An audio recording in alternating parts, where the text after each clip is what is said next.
vamos chamar o Manu e o Edgar para começar a nossa palestra aí. Edgar, Manu, tenha vontade. Eles vão fazer um bate-papo, resolveram fazer aqui, e vão sentar nas cadeiras e conversar, tá? Que tenham um bom proveito da palestra. Edgar, parabéns, boa sorte aí. Manu.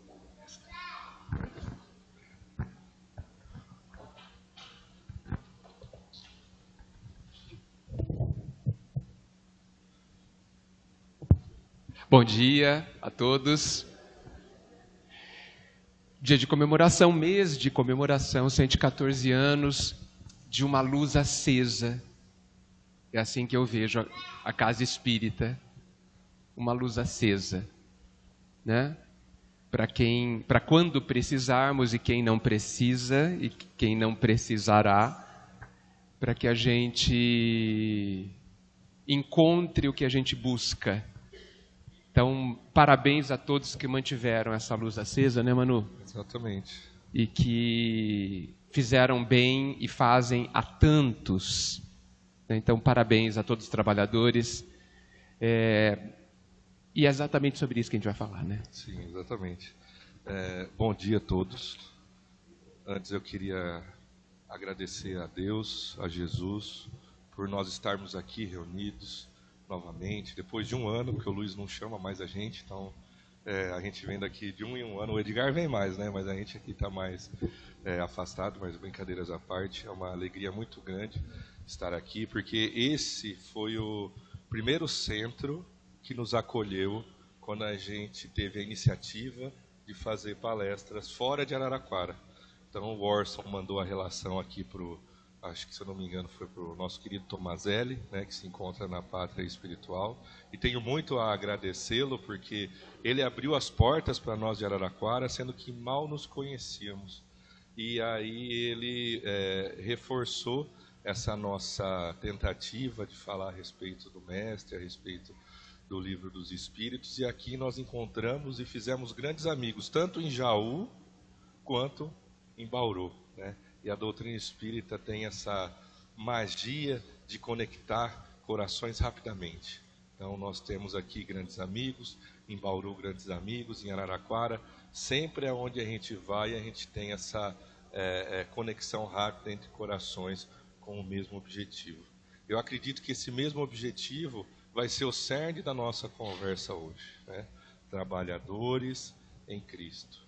E quando a gente vê uma casa com 114 anos, né, como que começou tudo isso? Quem foram as pessoas que iniciaram esse trabalho, né? Foram corações que estavam buscando. Assim como nós hoje estamos aqui, buscando algo. Mas nesse buscar, esse eu acho que é um ponto que a gente pode refletir hoje, esse buscar já pode, não que se interromper, mas diante de tudo que nos é oferecido hoje em termos materiais, de provas e literatura a respeito da doutrina espírita, cabe muito mais nós agora fazermos o estudo e colocarmos em prática.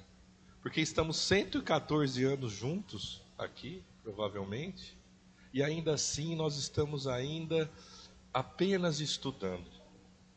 Apenas vindo às quartas-feiras, as quartas-feiras que eu digo é lá na Casa de Fraternidade, que é o curso do Livro dos Espíritos e as obras de André Luiz. Aqui eu não me recordo qual que é o dia de estudos, mas eu sei que domingo tem NEP aqui, né? Tem o estudo do livro do Evangelho segundo o Espiritismo pela luz da doutrina espírita. E isso é muito rico. É muito rico ao ponto de que nós temos que colocar em prática o mais rápido possível. Porque a nossa encarnação ela passa muito rápido. Se nós, um exemplo, se nós estivéssemos aqui na fundação do Verdade e Luz, nós já voltamos de novo. 114 anos. Eu acho que a gente pode explorar mais a respeito não só da casa, porque a casa é feita de corações. Mas ao mesmo tempo que nesse passar dos anos, nesse passar das décadas, bastões foram passados. Eu acredito que isso é o mais importante. Então hoje temos uma nova diretoria, temos novos corações que se debruçam ao trabalho e não precisa ser médium para isso, né? precisa estar disponível ao trabalho e a enxergar o próximo. Porque muitos de nós, às vezes, estamos aqui para encontrar Jesus. Então, a gente vem aqui no centro, fisicamente, tenta encontrar Jesus. A gente vai na igreja católica, fisicamente, para tentar encontrar Jesus. A gente vai no terreiro de Umbanda, fisicamente, para encontrar, e assim no candomblé, assim no budismo, assim em qualquer outra religião, mas muitas vezes a gente não encontra ele. A gente não encontra porque muitas vezes nós não estamos lá. Nós já com o Espiritismo, nós já saímos, né, daquele Cristo crucificado, que muitos de nós, nessa ou em outras oportunidades, frequentamos o catolicismo. E vemos quando nós entramos na igreja, o Cristo crucificado, o Cristo Salvador. Mas na verdade o Espiritismo nos convida ao Cristo educador. O Cristo que ensina, porque ele veio aqui nos ensinar. E aí, Edgar, eu fico me perguntando, o que falta para a gente, com tanto investimento da espiritualidade, colocar em prática? Que fantástico, né, gente? Já dá para a gente refletir a vida inteira sobre isso, Manu.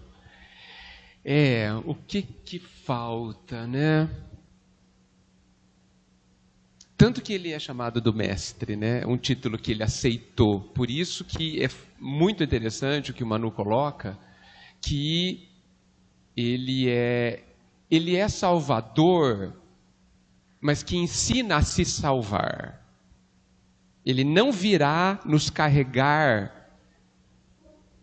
Eu tenho uma imagem que diz que Jesus é aquele que vê alguém se afogando, pula na água e fala assim, nade como eu estou nadando.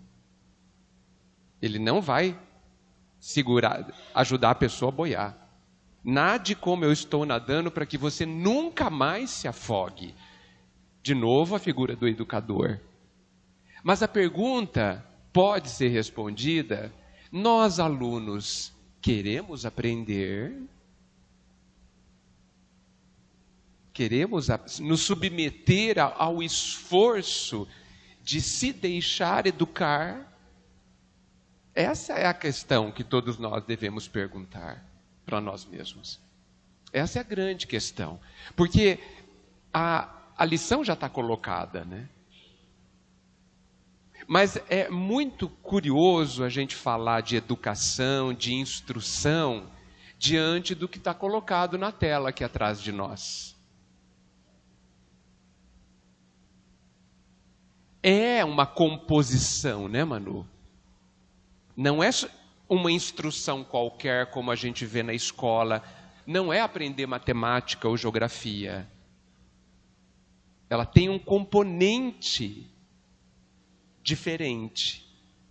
Por isso que é colocado que primeiro, ou junto, mas está em primeiro lugar, o amai. A gente precisa amar. É o primeiro ensinamento, não é nem mandamento. Apesar que é também. Né? É diferente a função do mandamento, que é imperioso, né? Da função do ensinamento. Olha só como talvez a gente já tenha dado um passo à frente. Antigamente era preciso que nos mandassem, como manda o servo, como manda o funcionário, faça. Era talvez o que a gente conseguia entender. Evoluímos um pouquinho. E o mestre ou a vida já nos trata como alunos. Eu vou lhes dar um ensinamento. Como quem já quer aprender. Como quem. E certamente como quem pode. É capaz de. Não é mais exatamente somente um mandamento que quase se impõe. É um ensinamento. Por isso o mestre, né? Muito mais suave do que o senhor, né? É melhor ter um mestre do que um senhor, né? Esse mestre cuidadoso. Porque nos aproxima. Isso. Né? A gente quer proximidade. A gente precisa, né? E acredito que com essa nossa forma de se comunicar, tanto com Deus quanto Jesus, tem que nos trazer próximos. Sim. Talvez se a gente se comunicar com o Senhor, e assim, nada contra quem se comunica, o que a gente tem que fazer é não ter rótulos para a gente estabelecer uma comunicação. Como a gente disse aqui, né? Muitos de nós ainda estão com o Cristo crucificado, né, na nossa imagem. E quando a gente propõe aqui, é o Cristo, amigo, mestre, irmão, que nos ensina, e que para a gente poder conversar, a gente tem que estar de coração para coração. Isso tem a ver com amor. Sim. Porque os métodos que ensinam, muitas vezes são severos. Por isso que a gente não gosta. A dor é um método Não é a dor que você está A dor é um método.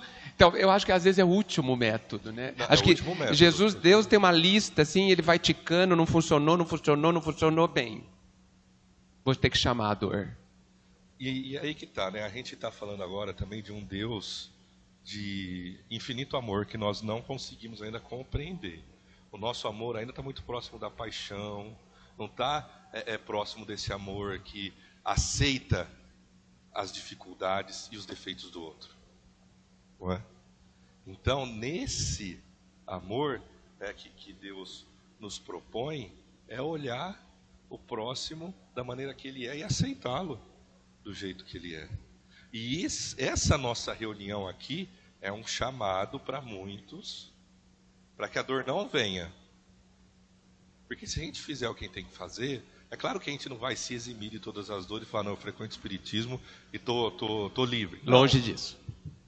Mas tem aquela frase, eu não me recordo se está em Tiago, né, que ele fala, um ato de amor cobre uma multidão de pecados. Mas quanto amor a gente tem distribuído? Porque não é só receber. Aqui a gente está recebendo o ensinamento. Mas e a prática? Onde que está sendo essa prática? Se a gente não pratica, a gente enferruja. Na verdade, a prática do amor, da fraternidade, da empatia, faz com que a gente comece a ponderar e sair do nosso mundo e ressignificar as nossas reclamações. Então, muitas vezes a gente está em casa reclamando das coisas, quando na verdade a gente está num mundo onde a gente está acostumado já, né? E aí a gente sempre quer mais.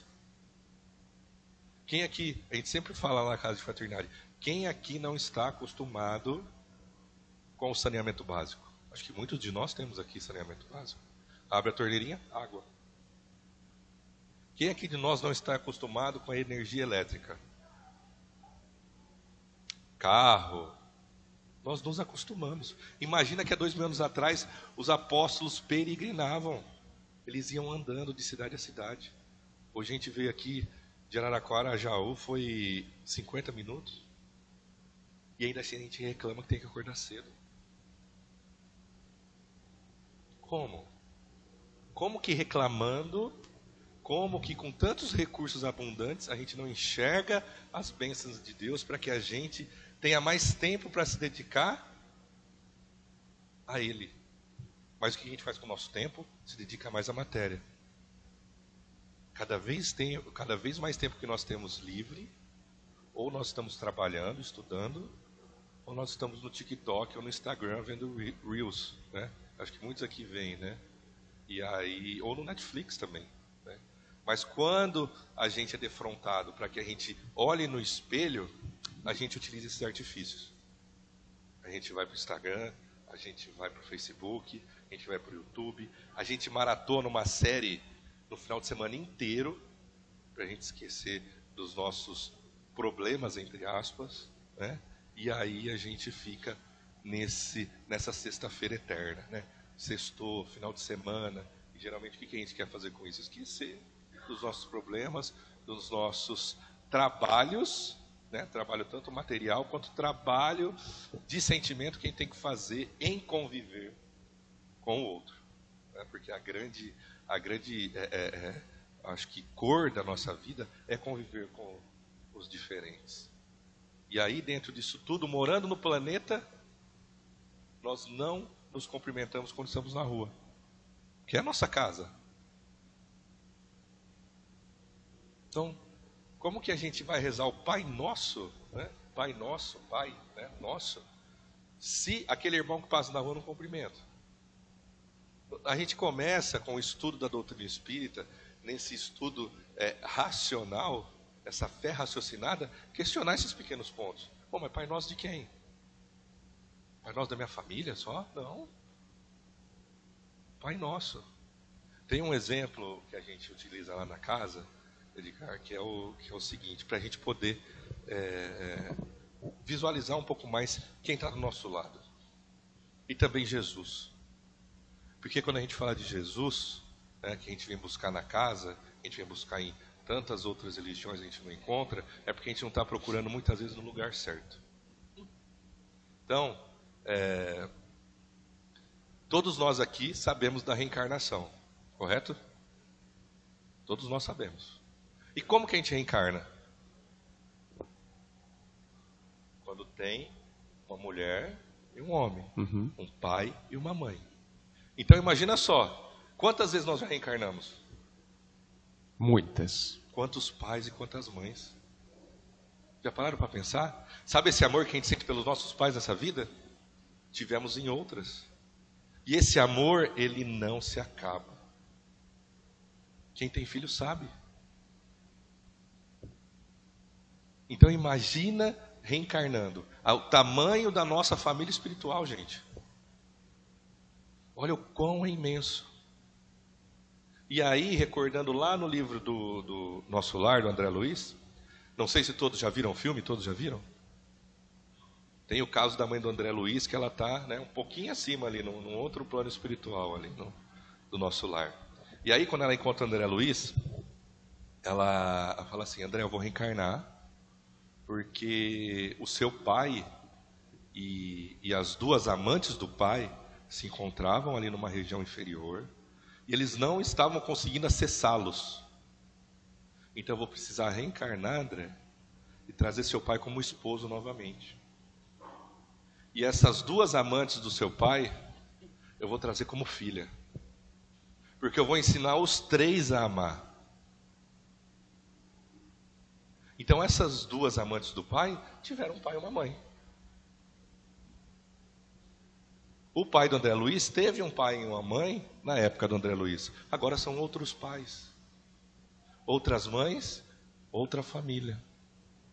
Então a gente vai ver que essas duas mulheres vão ser filhas da mãe do André Luiz. Correto? Por que elas vão ser filhas? Porque precisa de um reajuste espiritual. Correto? E aí, vamos supor, né, que eu, reencarnando, ou todos nós como estamos aqui reencarnando, estamos na rua de carro, e aí vem uma pessoa pedir para comprar uma bala. O que a gente faz com essa pessoa? Mal abaixamos o vidro. E essa pessoa que pode estar ali vendendo a bala, pode ter sido meu pai. Em outra vida em que nós nos amamos muito, mas ele, de acordo com o erro que ele cometeu, ou o reajuste que ele tem que fazer, reencarnou em outra família. Vejam como todos nós aqui hoje ainda, muitos de nós estamos reencarnando para reajustes. É só a gente ver como está a nossa família muitas vezes, né? A proximidade que nós temos com muitas vezes a rusga que a gente tem com outro. Então, dentro dessa família universal, podemos estar trombando com amigos, com irmãos muito quistos de outras vidas e mal nos cumprimentamos. E por que ainda seguir desse jeito? Porque a gente só vai encontrar Jesus através do próximo. Por isso que nós estamos aqui hoje, para aprender isso. Porque ele vai ter aqui, ó, uma passagem, ele fala assim, em Mateus capítulo 25, versículo 40. Em verdade vos digo que, quando fizestes a um destes meus pequeninos irmãos, a mim que o fizestes. Então, quando a gente fecha o vidro do nosso carro a um irmão que necessita, estamos fechando o vidro a Jesus. Porque se a gente faz o bem, a gente faz para ele. Se a gente deixa de fazer, a gente deixa de fazer para ele também. Então é isso que a gente tem que aceitar e entender. Porque se nós estamos aqui hoje em busca, nós já encontramos. O trabalho, o amor e a fraternidade tem que ser exercido. Porque muitas vezes no meio espírita, não sei se todos aqui sabem, mas todos os mundos se orgulham de um mundo de regeneração que está por vir.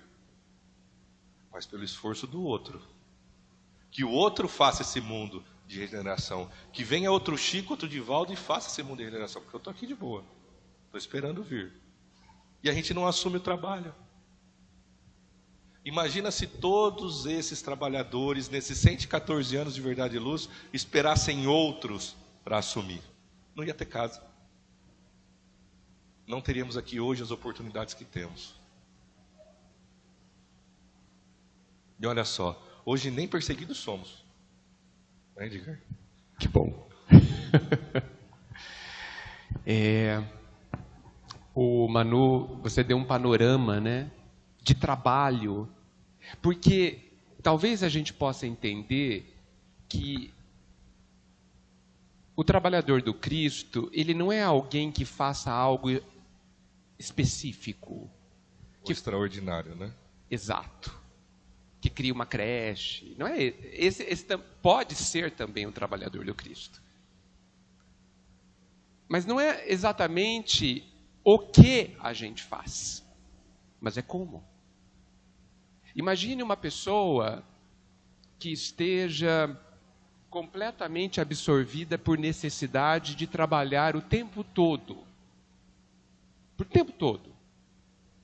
Que não possa ir a uma casa religiosa. Está sendo negada a essa pessoa de ser uma trabalhadora, um trabalhador do Cristo? Não. Porque não é o que, é como eu vivo. O trabalhador do Cristo é aquele que abre o vidro e não compra a bala apenas. Mas qual o sentimento que ele tem ao comprar a bala? Porque eu posso estar comprando a bala para que Deus veja. Ó, você viu? Põe um ponto positivo aí. Eu posso ir na segunda ou no domingo falar, Deus, estou indo no centro. Tá vendo? Tá vendo? Mas não é. Por isso que é muito interessante a gente se perguntar, nós espíritas, porque sim, tem um texto de Emmanuel, terrível, como todos são, que ele diz que a gente tem que fazer o bem por amor ao bem. Não sei fazer isso. Nem entendo bem o que é isso. Ainda tem um tanto de troca. Ainda faço para que o meu futuro seja melhor. E está tudo bem. É o que eu sei fazer hoje. Porque entendo que eu estou num processo de aprendizado. Fazer essa parte da mensagem, que eu não lembro que livro que está, não sei se é Pão Nosso, fazer o bem por amor ao bem. Fiquei parado aí, nem terminei a mensagem. Matar burro, sabe o que é matar burro, gente? O burro, se passar, ele cai. Então, caí ali. Empaquei ali. Deve ser bom fazer o bem por amor ao bem. Deve ser bom. Quero chegar um dia e chegaremos todos um dia nessa condição. Mas primeiro eu preciso passar por um processo interno que crie condições aonde eu compreenda o que eu não compreendo. Então, como que eu chegarei lá? Fazendo. De uma forma completamente... Não. De uma forma imperfeita. Completamente pode ser demais. De uma forma imperfeita. Olhando para aquele trabalho na casa espírita e falando, ai, puxa, vou ter que ir lá, tal. né? Que preguiça, que dor, que, né, no seu... E aí você encontra motivos para ir, motivos para compreender, para respeitar o outro, porque são oportunidades de trabalho. É como se o Cristo aceitasse estagiários para que um dia sejamos trabalhadores. E ele aceita a gente sabendo que a gente não sabe, sem experiência, sabe? Quando você pede um cargo sem experiência. Então, não tenho experiência. Ele vem aqui. Aí ele dá umas funções para a gente que a gente se ilude, coitado de nós. Presidente da casa, coordenador de tal serviço. A gente pensa que a gente já teve promoção. Tudo estágio. Porque ele já definiu quem que é o grande trabalhador. Conhecerei os meus discípulos por muito se amarem. Esse é o único critério que ele colocou. Não tem, esse aqui ajudou multidões. Esse aqui trouxe luzes gigantescas da espiritualidade. Amor? Então é meu discípulo. Tem uma historinha, acho que é Humberto de Campos. Tinha um rapaz que vivia num oásis no meio do deserto. Oásis. Convivia com quase ninguém. Mas todo mundo que passava ali, alguns com muita sede, queimados pelo sol do deserto, ele ajudava. Ele não tinha Deus nenhum. Ele não orava para ninguém. E aí desencarnou. E houve uma grande reunião. O Humberto tem essas histórias, às vezes até fantasiosas, né, mas são muito instrutivas. Houve uma grande reunião dos grandes religiosos da Terra. Então tinham representantes de todas as grandes religiões. Católico ortodoxo, católico romano, espírita, todo mundo. E estava lá esse rapaz. Ele não entendia. Por que eu estou aqui?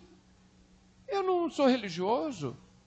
Esse Deus, nunca ouvi falar dele. Ele vivia isolado no deserto. Nunca vi. E aí passaram alguns anjos, diz Humberto, entrevistando cada um, porque um deles iria ter uma entrevista com o mestre. E qual não foi a surpresa dele, e talvez de todos, que ele foi o escolhido. Porque ele não fez para agradar um Deus. Fez porque entendia o que tinha que fazer, ou se sentia vontade de fazer. Esse foi o escolhido. Claro que isso não aconteceu, acho, né? Mas isso representa a questão de que é íntima. Que é íntimo o local de trabalho do trabalhador do Cristo. Não é aqui fora. Aqui fora, os movimentos que a gente faz aqui fora pretendem nos transformar lá dentro. Que é onde o tempo não mexe. É onde as transformações da vida exterior não alteram. Porque lá dentro, a única pessoa que pode mexer é você. Eu penso, brincando ou não, que nem Deus mexe dentro de nós.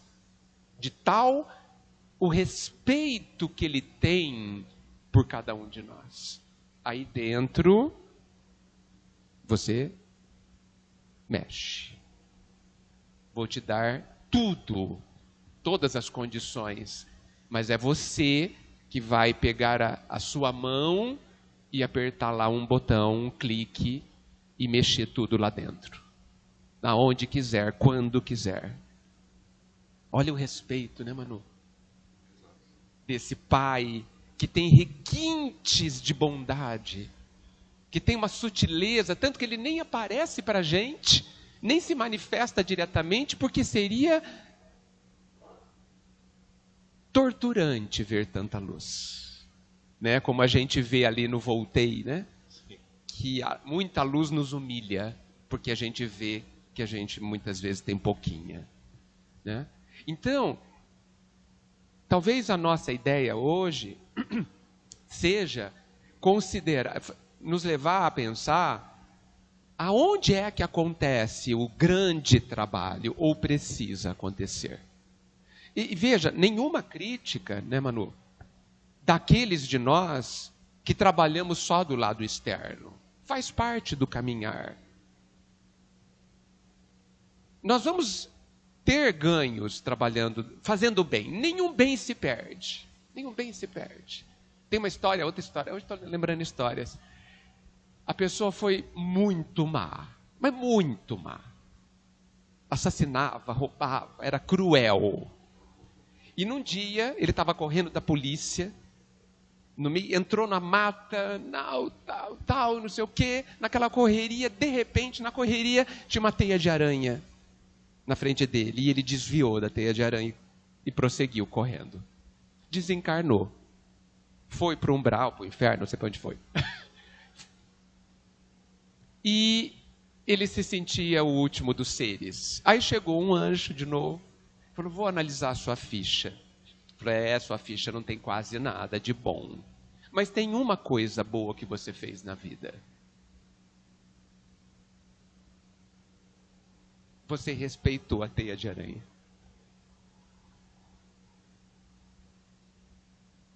Respeitou o trabalho belíssimo da aranha. E isso foi contado. Olha o tamanho do amor. Isso precisa nos ajudar, pode nos ajudar a considerar que no nosso caminho nós vamos ter trabalhos, às vezes, muito difíceis. Porque eu estive num centro lá em Minas e tinha um cartaz muito interessante que dizia assim, todo trabalho feito no centro não vale, é treino. Ótimo. Porque aqui é fácil, né, gente? A gente encontra algumas pessoas chatas e não sei o quê, uma vez por semana e volta para casa. Não tem que almoçar, não tem que jantar, não tem que dormir, não tem que conviver com essa pessoa. Treino, gente. Tem tá bolo, fácil. vai ter bolo. Então, né? Chá de capim, cidreira, que é maravilhoso aqui. Treino, né, gente? Treino para a gente usar lá na vida. Né? Então, agora, existem trabalhos que a gente não chama de trabalho e precisa chamar. Só para eu passar a palavra para você. A gente não está errado de forma nenhuma imaginar que trabalho é fazer uma atividade assistencial, é fazer um estudo, é fazer uma palestra, é atender uma pessoa. Sem dúvida que é. Mas é também um trabalho, é também uma possibilidade de trabalhar com o Cristo quando eu fico doente e tenho que viver esse trecho do caminho, quando meu corpo adoece. É um trabalho. Quando eu perco o emprego e eu tenho que batalhar e me reinventar para conseguir um novo emprego. Quando alguém da família desencarna, vai embora para casa, e eu tenho que viver a saudade. Isso é trabalho. Como eu faço, como eu vivo isso, a minha disposição, a vontade de aprender com isso, com essa vivência, com essas vivências, tem milhares de vivências, pessoas que vivem humilhadas por outras, pessoas que são desprezadas, os invisíveis da sociedade, aquelas pessoas que ninguém dá valor, tudo isso, por que não consideramos que isso é trabalho? Um trabalho todo íntimo, que ninguém vê. Esses são ótimos, porque ninguém pode aplaudir. Eu não tenho ganhos do lado de fora que podem me seduzir. Eu tenho ganhos do lado de dentro, que são para a vida inteira. Então, isso que a gente chama de dor, e que ainda chamamos de tragédia, um dia não falaremos mais assim. Por que não chamamos de trabalho? Por que não entendemos que ali o mestre quer nos ensinar alguma coisa que a gente não sabe. Por que não? Não é possível, gente? Acha possível, mano? Acho. E eu queria... tem uma parte que você falou um pouquinho mais para trás que eu estava pensando aqui, né? Eu queria retomar ela. Eu acho que a pandemia foi muito difícil para todos nós. Tem muitos amigos que perderam entes queridos. E a pandemia, para mim, eu vou dar um exemplo meu, né? Porque eu não posso falar dos outros. Eu acho que a respeito do espiritismo, da vaidade e de tudo isso que a gente ainda meio que vê e sente inconscientemente no movimento, né? No movimento espírita. Muitas vezes a gente considera o movimento espírita de elite, né?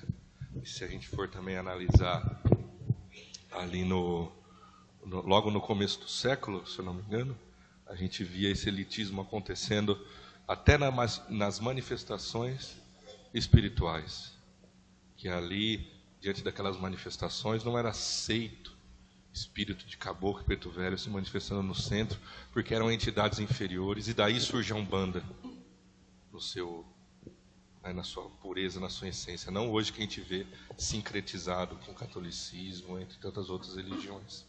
Mas o que eu quero dizer com isso? A pandemia me fez parar um pouco.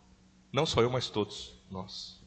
E eu vi que ali, na preleção, no que nós estamos fazendo hoje, estava totalmente vaidosa. Eu estava ali vendo no ano quantas palestras eu tinha marcado.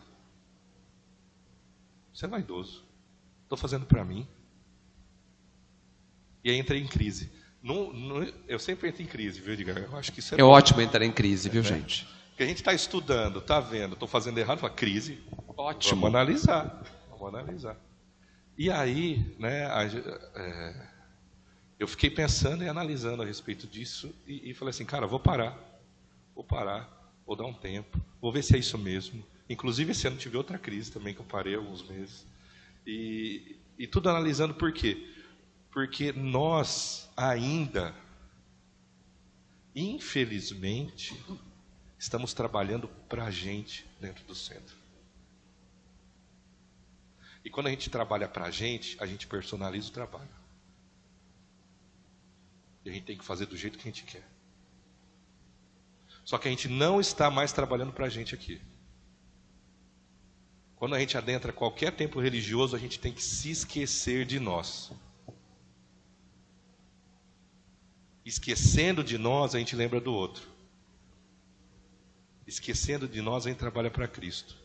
E aí o trabalho flui. Porque senão fica personalismo. Toda hora o dirigente tem que ficar puxando a orelha. Por quê? Porque está fazendo do jeito que ele acha que tem que fazer. E fazendo do jeito que a gente acha que tem que fazer, nos trouxe aqui. Com dores e buscando novamente, a gente já sabe a resposta. Mas por muito ainda a gente se aprende a cargos. Então, nessa fase que você falou um pouco atrás, de cargos, de ser espírito e tudo mais, esqueçamos isso. Esqueçamos títulos. O presidente, o vice-presidente, apenas para fins de escritório, de registro. É claro que precisa haver uma organização, mas a gente não pode ficar se valendo de títulos novamente. Isso faz com que o trabalho não flua.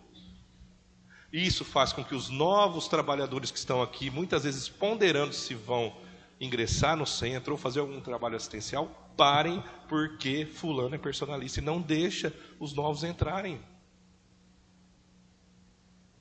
Porque o trabalho não é nosso. Essa casa aqui, ó, não é nossa. Esses ar-condicionados aqui também não. E aí a gente esquece a oportunidade de servir. Eu sempre falo na casa de fraternidade assim, a gente coordena o estudo da quarta-feira lá, do Livro dos Espíritos e obra de André Luiz. Se eu sair, vem o melhor. Não vou ficar pensando que eu sou coitadinho, ou que eles vão pensar que eu sou coitadinho. Não, a Manu saiu, vamos botar outro. Quem sai perdendo? A gente.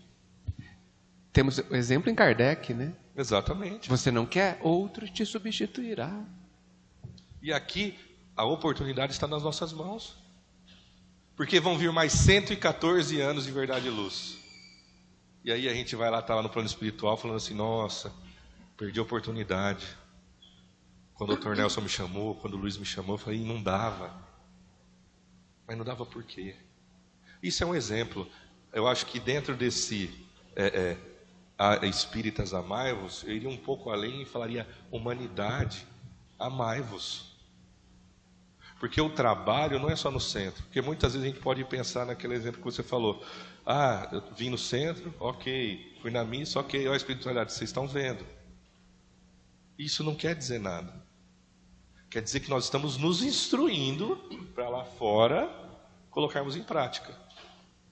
E talvez muita gente está pensando assim, nossa, mas fulano era para estar ouvindo isso, né? Nossa, ciclano era para estar ouvindo. Não, é a gente mesmo que tem que estar ouvindo. Porque nós estamos estudando e quando a gente estuda e aprende, é exigido daquele que estudou e aprendeu.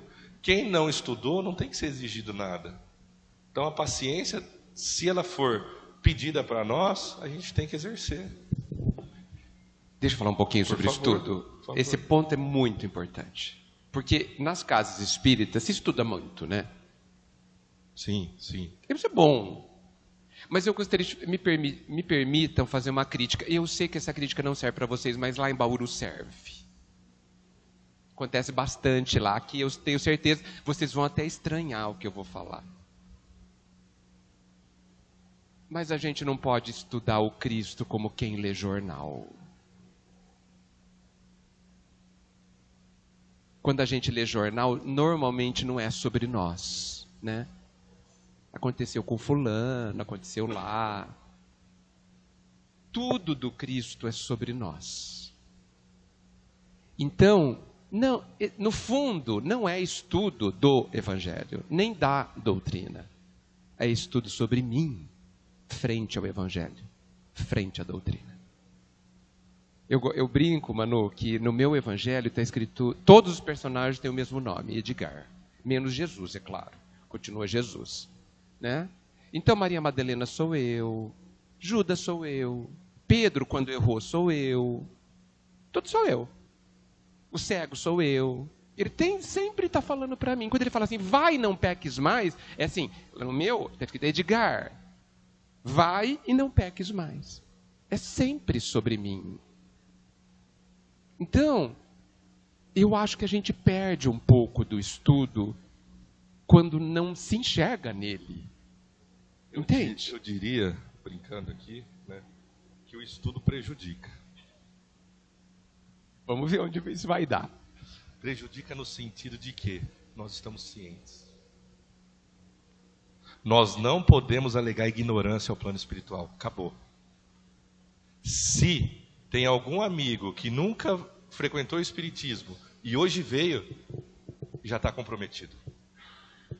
Porque sabe o que tem que fazer. E quando a gente sabe o que tem que fazer e não faz, passa-se os anos, passa-se 114 anos, voltamos à pátria espiritual, e aí ele vai falar assim, Edgar, mas te botei no centro espírita. Te botei como palestrante, Edgar. Te botei no meio de amigos espíritas. Você não fez nada? Não deu um passinho, por quê? E é isso que a gente tem que entender. Então, Manu, eu preciso concluir, diante do que você disse, que quando eu chegar lá, ou nós... Eu espero que você esteja bem. Eu também, e que você também, todos nós. Mas quando... O que é chegar lá, né? Quando eu desencarnar, vamos fazer uma análise do que aconteceu nesses últimos 60 anos, 70, não sei quando. Né? Vamos fazer uma avaliação? Vamos. A pergunta que vão me fazer, ou que eu vou me fazer, a primeira e talvez mais importante, penso eu, vai ser a seguinte.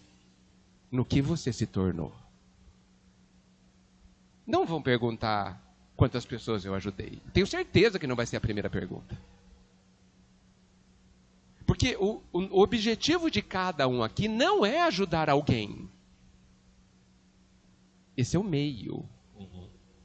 O objetivo está claro na doutrina. É a própria evolução. É nos aproximarmos do Pai. Esse é o objetivo. Querem saber a missão de vocês? Entendo que é essa. A minha também. Como que eu vou fazer isso? Aí cada um tem o seu como. Cada um tem a sua estrada. Um vai apertar parafuso, o outro vai levantar pedra. Não sei. Cada um no seu contexto. Mas ao fazer o seu trabalho, no que você se torna? No que você se transformou? Essa é a pergunta. Que inclusive precisa ser feito agora. Não sei por que a gente adora avaliar só no final. A gente precisa ter pontos de avaliação no meio, até para corrigir rota. O navio olha para a bússola a todo instante para ver se ele não está se desviando. E nós? Porque um grande engano que a gente comete é confundir meios com fins. Achar que a minha missão é ser médium. Que a minha missão é ser palestrante. Que a minha missão é fazer sopa. Não é. Penso que não é. A minha missão é ser feliz. A minha missão é aprender o que eu não sei. A minha missão no final é amar. Porque amar resume todos os ensinamentos. Como que eu vou fazer isso? Fazendo sopa. E me transformando picando tomate. Porque picar tomate gera imensas transformações. A gente pensa que gera transformações construir um hospital. Também. Mas picar tomate também. Ficar deitado na cama 20 anos sem se mover também gera bastante transformações. Tem potencial. Aliás, talvez gigantesco potencial. E a gente pensa que a gente é inútil lá, largado na cama. Não. Está aberto, está à nossa disposição poder trabalhar. Deitado na cama, só piscando. E aí eu apelo de novo para Humberto de Campos, no livro Boa Nova, no capítulo Fidelidade a Deus, quando André fala para Jesus, Jesus, estou muito doente, não vou conseguir segui-lo, ser seu discípulo. E aí eu peço para que vocês leiam, porque eu não vou conseguir falar como Humberto fala, mas no final Jesus fala assim, se você não puder mais andar, nem seus braços se mexerem, nem falar, nem ver, nem ouvir, você pode servir a Deus, tendo paciência e coragem.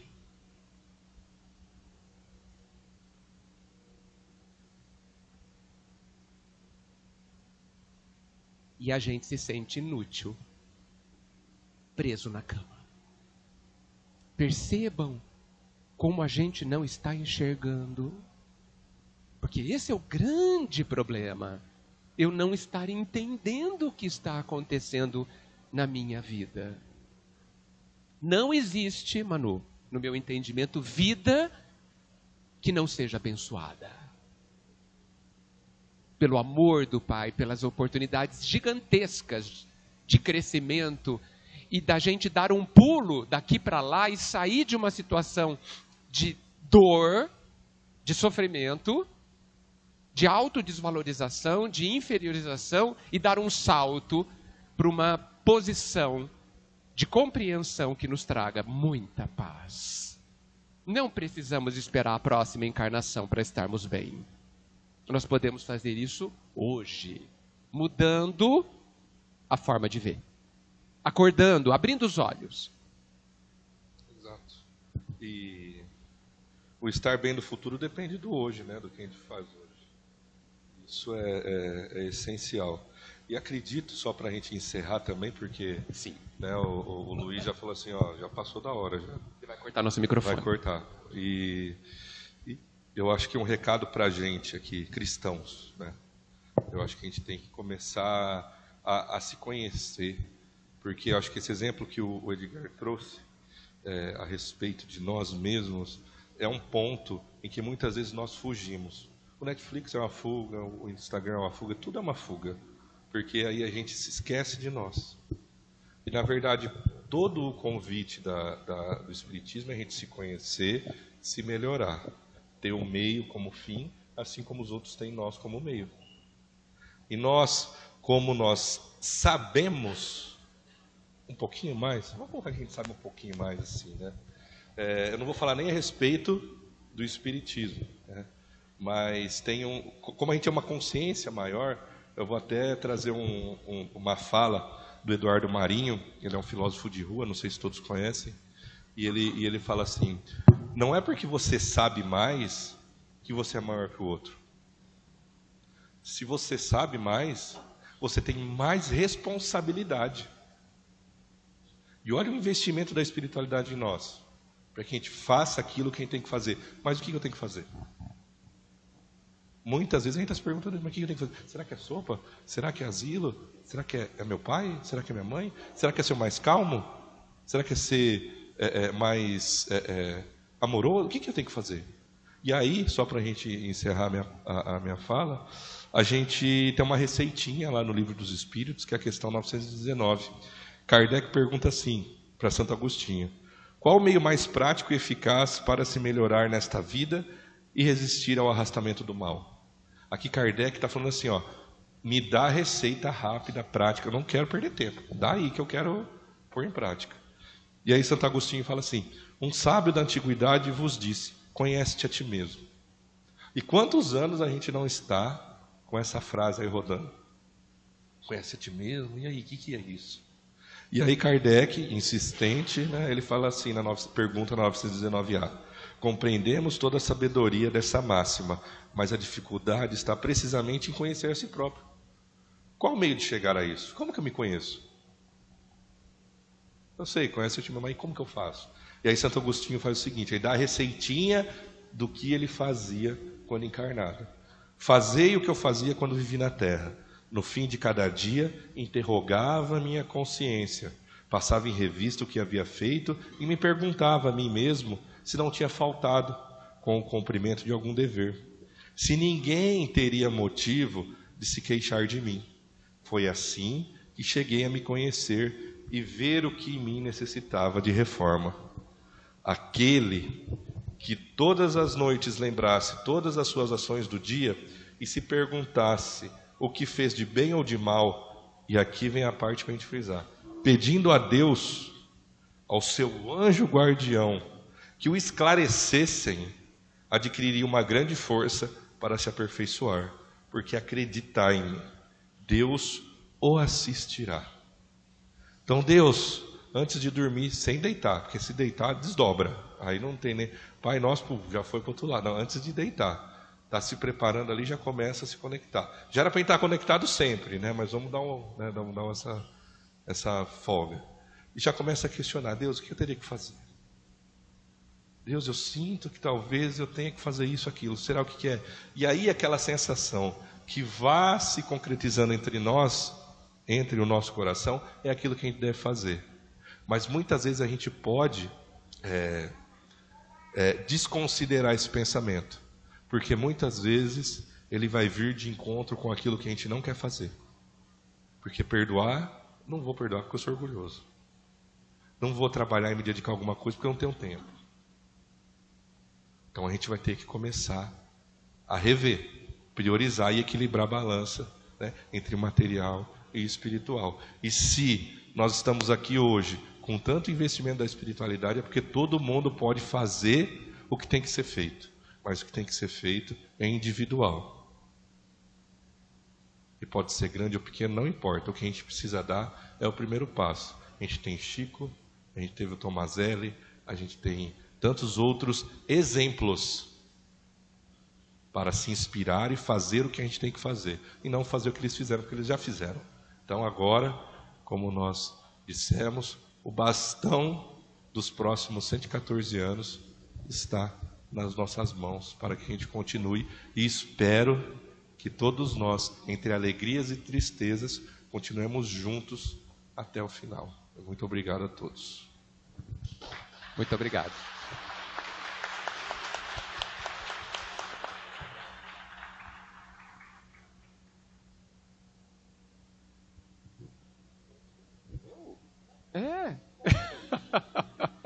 Você já tinha encerrado? Eu queria agradecer a oportunidade de estar com vocês, gente. Recebendo essa energia boa, né, Manu? Agradecer estar com o Manu também. É a primeira vez que a gente conversa assim junto. Espero que seja a primeira de muitas. Que delícia poder ouvi-lo e pensar sobre esse conteúdo que você trouxe.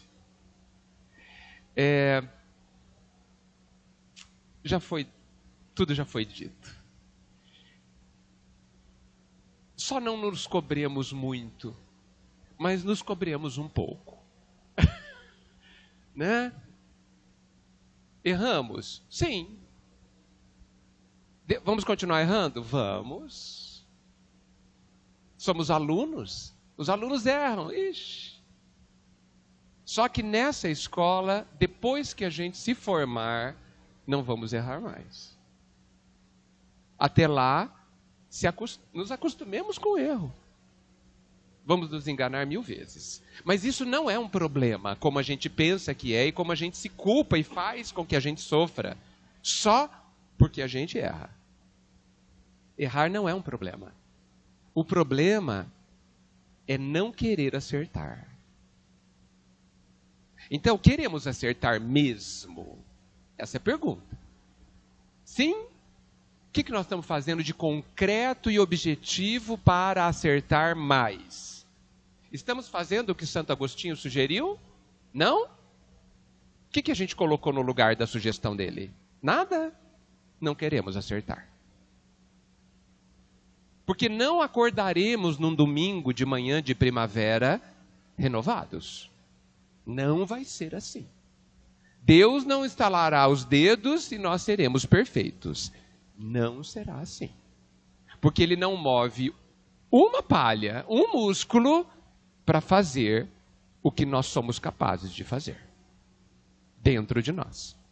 Essa área, esse espaço aqui é individual. É nossa parte da construção. Ele já construiu tudo, falta essa parte. E isso é cada um de nós para fazer. Nós podemos, nós somos capazes, porque somos filhos dele. Nós temos tudo para conseguir. Porque ele nos dá permanentemente tudo. Todas as situações da nossa vida são oportunidades divinas de nos tornarmos felizes. Só precisamos do nosso esforço. E aí, já que o Manu apelou para 919, eu apelo para o parzinho dela, que é a 909. Que eu não vou falar qual é, para que cada um procure. E estude a vida inteira, longamente. Obrigado por essa hora tão especial, por nos chamar, né, Manu, para fazer parte da comemoração de vocês. Nós aplaudimos o esforço de todos que estão aqui e que estiveram nos últimos 114 anos. Que Jesus nos abençoe.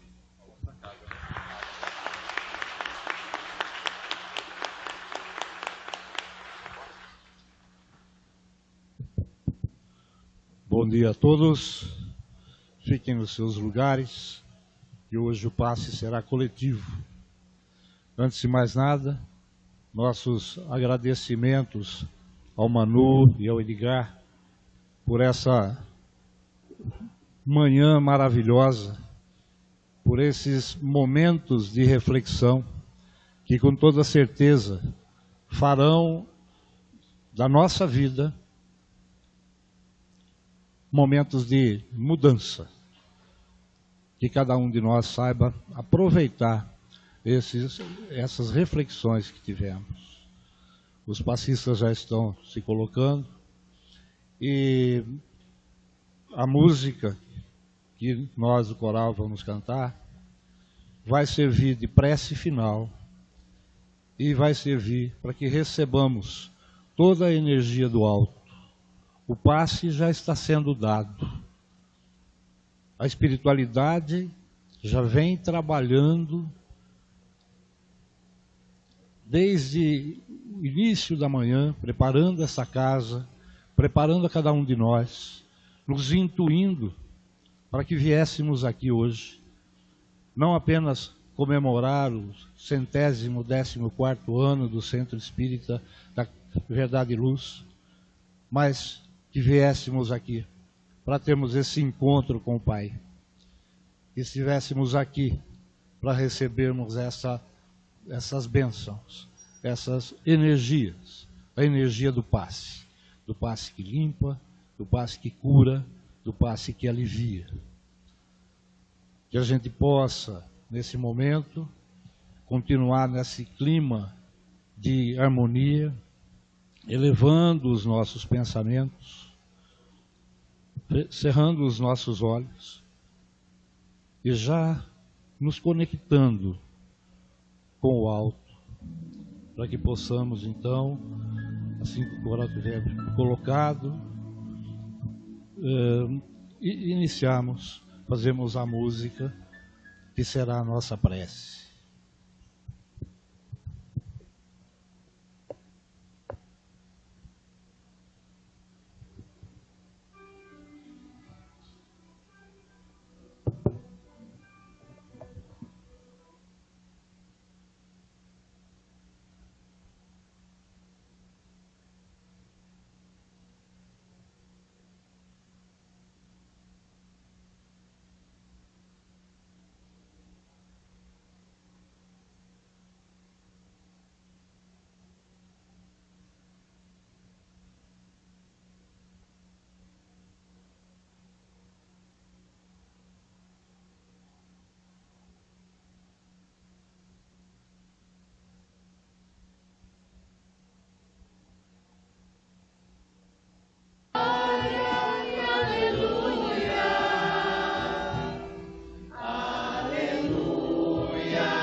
Agora que já recebemos o passe,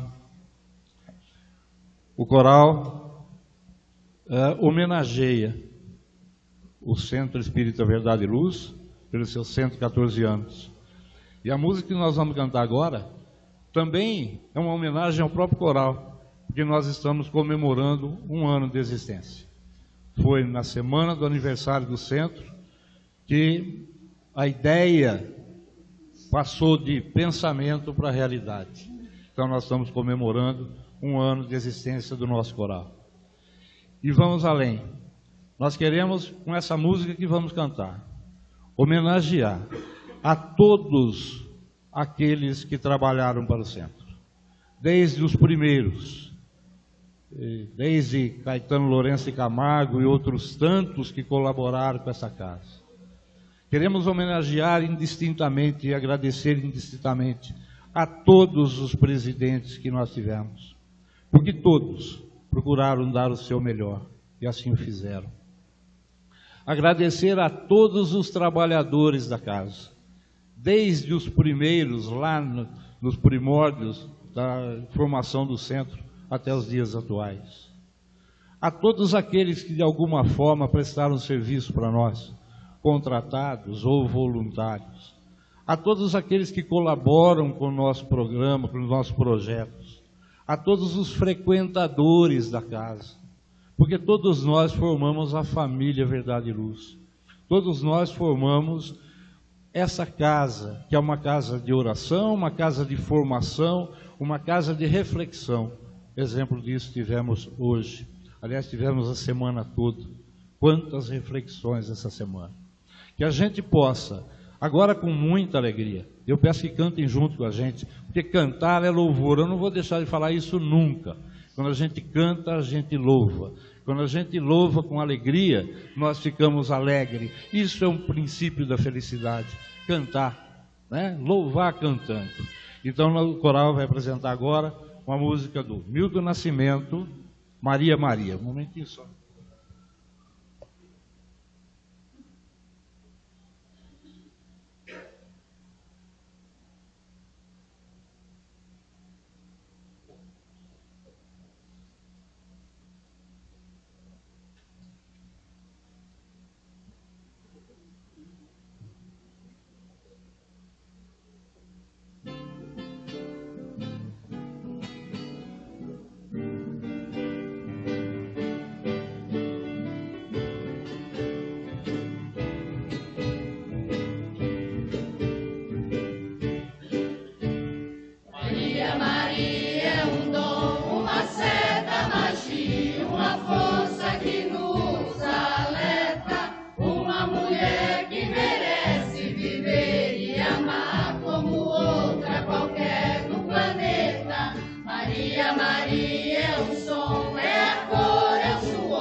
Chorar e não vive a pena.